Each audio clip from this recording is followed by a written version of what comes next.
The U.S. Securities and Exchange Commission (SEC) provides official documentation that addresses and corrects an interpretation within Regulation SK. This regulation is crucial for companies reporting financial information to the SEC. The specific area of focus is Item 405 of Regulation SK, which pertains to compliance and disclosure requirements. There was an identified ambiguity in the wording of Item 405 concerning the conditions under which a company is deemed to be in compliance. The original wording suggested that companies needed to comply with all three subsections, namely A, B, and C, to meet the requirements of Item 405. However, this interpretation was not the intended meaning, and it created confusion for reporting entities. To rectify this, the SEC issued a Compliance and Disclosure Interpretation (CDI), which clarifies the intended meaning of Item 405. The particular CDI that addresses this issue is numbered 111.4. This CDI specifically addresses the language in Item 405 and provides guidance on how it should be interpreted. CDI 111.4 explicitly states that the language in Item 405 of Regulation SK should be read as complying with A, B, or C rather than complying with A, B, and C. This seemingly small change, substituting or for and, has a significant impact on how companies understand and implement the requirements of Item 405. The correction clarifies that companies are only required to comply with one of the three requirements outlined in Item 405, A, 405, B, and 405, C, rather than needing to satisfy all three. This modification aligns the regulation with its intended purpose and reduces the burden on companies by providing a more flexible compliance framework. The SEC issuance of CDI 111.4 is a formal and official acknowledgement of the need for clarification regarding Item 405. It represents the SEC commitment to providing clear and unambiguous guidance to reporting companies. By issuing the CDI, the SEC ensures that companies are not unduly burdened by misinterpretations of the regulations and that they can efficiently and effectively comply with their reporting obligations. The importance of this correction lies in its ability to prevent companies from expending unnecessary resources in attempting to comply with requirements that were not intended to be mandatory. By clarifying that only one of the three subsections needs to be satisfied, the SEC streamlines the compliance process and promotes a more efficient and focused approach to reporting. The SEC website serves as the official repository for these CDI, making them readily accessible to companies and legal professionals seeking guidance on interpreting SEC regulations. These CDI are considered authoritative interpretations of the regulations and carry significant weight in determining how companies should comply with SEC rules. In summary, the SEC official documentation, specifically CDI 111.4, provides a clear correction to the interpretation of Item 405 of Regulation SK. By replacing and with or, the SEC clarifies that companies only need to comply with one of the three subsections, thereby streamlining the compliance process and reducing the burden on reporting entities. This correction reflects the SEC commitment to providing clear and unambiguous guidance to ensure efficient and effective compliance with securities regulations. The location of the SEC is near New York, with approximate GPS coordinates of 40.7,514-73.9,925. Regulation SK encompasses a wide array of reporting requirements for companies filing with the SEC. It includes instructions for various forms and reports, such as registration statements, periodic reports, and proxy statements. Item 405 in particular, focuses on the disclosure of delinquent filings by corporate insiders. Corporate insiders, such as officers, directors, and principal stockholders, are required to file reports with the SEC regarding their transactions in the company's securities. These reports provide transparency into the trading activities of individuals with access to inside information.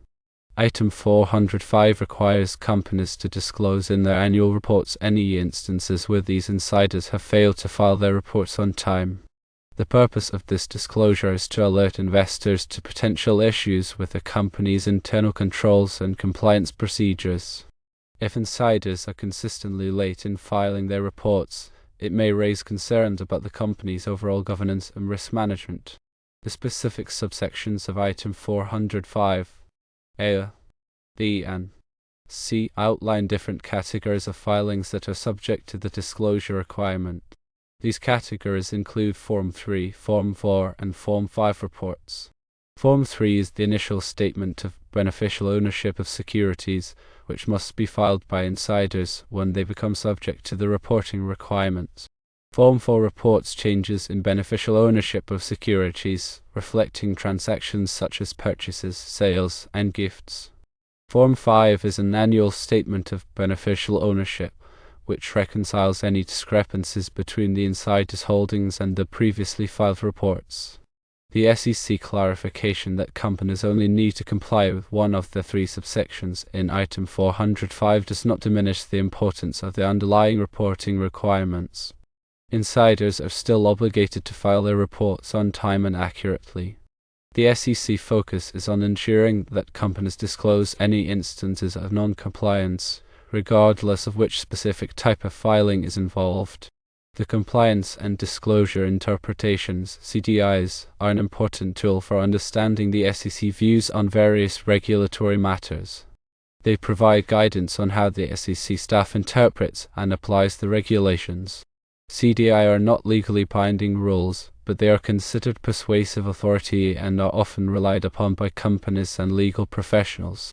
The SEC regularly updates its CDI to reflect changes in the regulatory landscape and to address emerging issues. The CDI are organized by topic and are readily accessible on the SEC website. The SEC Division of Corporation Finance is responsible for issuing the CDI related to Regulation SK. This division oversees the review of company filings and provides guidance on compliance matters. The SEC Enforcement Division also plays a role in ensuring compliance with the regulations. This division investigates potential violations of the securities laws and brings enforcement actions against those who have engaged in wrongdoing. The SEC overall goal is to protect investors, maintain fair and efficient markets, and facilitate capital formation. By providing clear and consistent guidance on compliance matters, the SEC helps to create a level playing field for all market participants. The SEC website is a valuable resource for companies, investors, and legal professionals. It provides access to a wealth of information, including regulations, forms, releases, and enforcement actions. The SEC also offers various educational resources to help investors make informed decisions. The SEC commitment to transparency and investor protection is essential for maintaining the integrity of the U.S. securities markets. The Dodd-Frank Wall Street Reform and Consumer Protection Act, enacted in 2010, significantly expanded the SEC regulatory authority. This act gave the SEC new tools to oversee the financial markets and to protect consumers from fraud and abuse. The SEC has been actively implementing the Dodd-Frank Act through the issuance of new rules and regulations.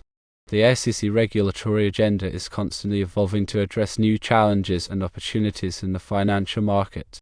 The SEC staff is dedicated to ensuring that the regulations are effective in achieving their intended goals. The SEC works closely with other regulatory agencies, such as the Commodity Futures Trading Commission, CFTC, to coordinate its efforts and to avoid duplication. The SEC also cooperates with international regulators to address cross-border issues. The SEC global reach is essential for maintaining the stability of the international financial system. The SEC mission is to serve the public interest by protecting investors, maintaining fair, orderly, and efficient markets, and facilitating capital formation. The SEC values include integrity, transparency, accountability, and excellence. The SEC vision is to be the premier regulator of the U.S. securities markets. The SEC strategic goals include enhancing investor protection, promoting market integrity, and supporting capital formation. The SEC performance is measured by its ability to achieve its strategic goals. The SEC budget is funded by appropriations from Congress. The SEC leadership team is responsible for setting the agency's priorities and for overseeing its operations. The SEC employees are dedicated to serving the public interest. The SEC work is essential for maintaining the health of the U.S. economy.